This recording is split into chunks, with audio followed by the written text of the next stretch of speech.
धनबाद पहुंचे वित्त मंत्री राधा कृष्ण किशोर। राज्यसभा चुनाव पर भाजपा पर साधा निशाना। झारखंड में राज्यसभा चुनाव को लेकर सियासी गतिविधियां तेज हो गई हैं।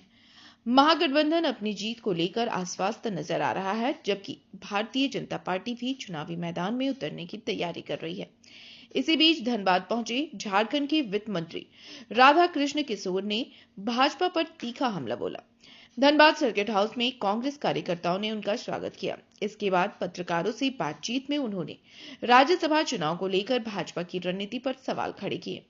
धनबाद सर्किट हाउस में मीडिया से बातचीत करते हुए वित्त मंत्री राधाकृष्ण किशोर ने कहा कि भाजपा के पास राज्यसभा चुनाव जीतने के लिए जरूरी संख्या बल नहीं है।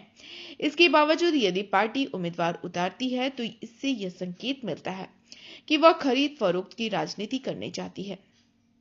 उन्होंने कहा कि महागठबंधन के पास कुल 56 विधायकों का समर्थन है, जिसमें झामुमो के 34, कांग्रेस के 16, राजद के 4 और वाम दलों के 2 विधायक शामिल हैं।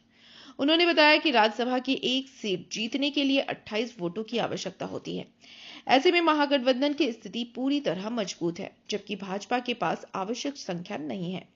वित्त मंत्री ने कहा कि भाजपा पूरे देश में अपना राजनीतिक वर्चस्व स्थापित करने का दावा करती है, लेकिन झारखंड की राजनीति परिस्थितियां अलग हैं। उन्होंने स्पष्ट किया कि राज्यसभा चुनाव में कांग्रेस अपना उम्मीदवार उतारेगी। हालांकि उम्मीदवार के नाम पर अंतिम निर्णय पार्टी आलाकमान ही करेगा। वहीं कांग्रेस प्रदेश अध्यक्ष और उनके बीच कथित मतभेद के सवाल पर वित्त मंत्री ने कहा कि उनका किसी व्यक्ति विशेष से कोई विवाद नहीं है। उन्होंने कहा कि यदि कोई मतभेद है तो वह केवल पार्टी की नीतियों और सिद्धांतों को लेकर है, न कि व्यक्तिगत स्तर पर। राज्यसभा चुनाव को लेकर वित्त मंत्री के इस बयान के बाद झारखंड की राजनीति में बयानबाजी और आरोप प्रत्यारोप का दौर और तेज होने की संभावना है। अभी आज हमारे भी 20 से अधिक नियोजक यहाँ उपस्थित हैं और लगभग 3500 से अधिक रिक्तियाँ हमें प्राप्त हुई है। उसके अगेंस्ट में अभी रोजगार मेला हो रहा है और इसका परिणाम हम लोग शाम तक बताएंगे। सभी सेक्टर की कंपनी है, जिसमें L&T है, फिर होंडा है और फिर टाटा इलेक्ट्रॉनिक्स है, फिर रिलायबल इंडस्ट्रीज है, इस तरह की कंपनीज है। और इसमें मुख्य रूप से ITI ग्रेजुएट इंजीनियर्स के लिए आज डिप्लोमा धारक दोनों तरह की यहाँ के राज्य झारखंड के और खासकर धनबाद की भी कंपनियां हैं और साथ साथ बाहर की भी कंपनियां हैं।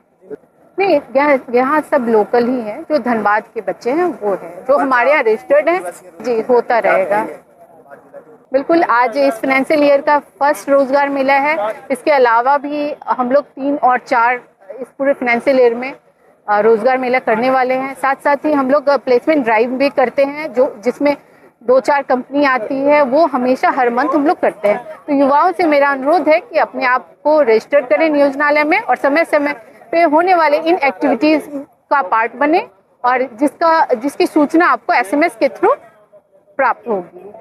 साल रोजगार मेला की आयोजन होती है। इस आयोजन में मुख्य रूप से विभिन्न कंपनियों के नियोक्ता, उनके पदाधिकारी आते हैं, जो स्थानीय युवाओं को रोजगार उपलब्ध करवाते हैं। इसी परिप्रेक्ष्य में आज हमारे धनबाद में भी ये अपॉर्चुनिटीज आई है। स्थानीय युवाएं इसमें ज़्यादा से ज़्यादा पार्टिसिपेट कर रहे हैं। मौसम खराब है, फिर भी लोगों का पार्टिसिपेशन ये बता रहा है कि ये रोजगार मेला में उनका आकर्षण है, ध्यान है।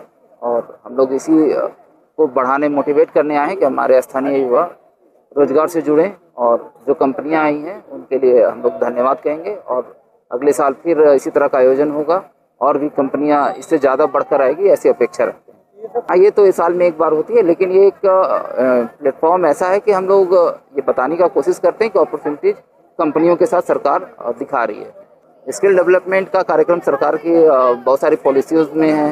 हमारे खास करके 10 पास करने के बाद टेक्निकल फील्ड में बहुत सारे अपॉर्चुनिटीज क्रिएट होते हैं, जैसे ITI या डिप्लोमास हैं। तो युवाओं को ट्रेडिशनल एजुकेशन के साथ साथ टेक्निकल एजुकेशन की भी आवश्यकता है। जैसा हम लोग जान रहे हैं कि IT सेक्टर में अब AI का ज़माना आ गया, तो समय के साथ बदलाव की भी आवश्यकता है। युवाओं से हम लोग अपेक्षा करेंगे कि समय के साथ अपने योग्यता में भी निखार लाएं और परिस्थिति के अनुसार व्यवहार करें, ताकि वो जॉब की अपॉर्चुनिटीज में वो आगे रहें। धन्यवाद।